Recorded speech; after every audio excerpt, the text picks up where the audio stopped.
Hi classmates, salamat nga pala sa pagkakataon na makapag-iwan ako ng mensahe sa inyo sa ganitong pagtitipon.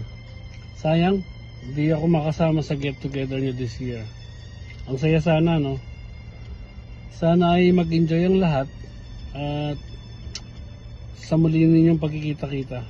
Sana magkita-kita ulit tayo sa susunod na uwi ko, dyan sa Pilipinas. Gusto ko sana magpasalamat sa mga teachers natin ng high school kasi sila yung dahilan kung bakit narating natin yung mga narating natin ngayon.